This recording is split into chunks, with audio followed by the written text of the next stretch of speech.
Welcome to my channel Sucharita official. তো দেখো আজকে ওয়েদারটা কি সুন্দর না, আজকে কি সুন্দর বৃষ্টি পড়ছে। তাই জন্য সকালবেলা আজকের মাম্মাম আর আমি তাড়াতাড়ি উঠে গেছি। মাম্মাম এদিকে সব ঘরের কাজবাজ করছে, টিভি ক্যাবিনেটটা মোছামুছি করছে, আর আমি এদিকে আমার স্কুলের প্রজেক্টটা কমপ্লিট করছি। তোমাদের যদি ভালো দেখো তো প্রজেক্টটা ভালো হচ্ছে নাকি খারাপ হচ্ছে একটু কমেন্ট করে প্লিজ জানিও তো। আর আমি অনেক মাম্মামের হেল্প করি, যেমন চাল ধুয়ে দিই, বোতলে জল ভরে দিই। আজকের আমি চাল ধুয়ে দিচ্ছিলাম, আর দেখো আমি চাল ধুয়ে দিচ্ছিলাম আর আমি একা একা গিয়ে আমি গ্যাসে বসিয়েও দিতে পারি। আর মামা বলছে আমার মেয়েটা কত বড় হয়ে গেল। এবার আমি গ্যাসে বসিয়ে দেবো। তো এবার আমি যাচ্ছি।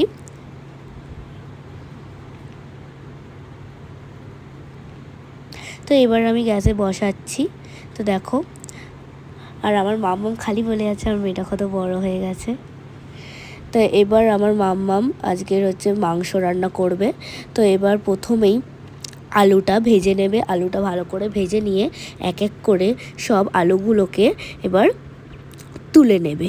এবার সব এক এক করে আলুগুলোকে এবার তুলে নেওয়া হয়ে গেছে। এবার সর্ষের তেল দিয়ে পেঁয়াজ, আবার আদা, রসুন, ধনে গুঁড়ো, লঙ্কার গুঁড়ো যা মশলা আছে সব দিয়ে মশলাটাকে ভালো করে কষিয়ে মাংসটা দিয়ে ভালো করে কষিয়ে তারপরে ভালো করে কষিয়ে একেবারে জল দিয়ে তারপরে চাপা দিয়ে দিতে হবে।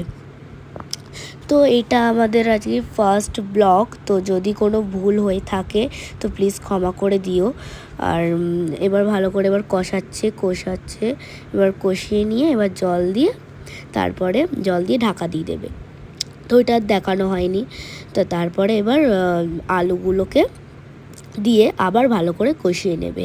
তো এবার আলুগুলোকে দিয়ে এবার ভালো করে কষাচ্ছে, তারপরে আমাদের মাংস রান্নাটা হয়ে গেল। তো দেখো তো মাংস রান্নাটা কেমন হয়েছে। এবার আমি মামামকে বলছি যে একটু চলো না মামাম বেহালা যাই। তো এবার মোমো খেতে ইচ্ছা করছিলো, তো মামাকে বললো একটু মোমো তাই জন্য এবার দোকানে গিয়ে মোমো খেলাম। তো এবার আমি মোমোটা খেয়ে খুব ভালো লাগলো, জাস্ট মোমোটা wow. So okay, tata, by.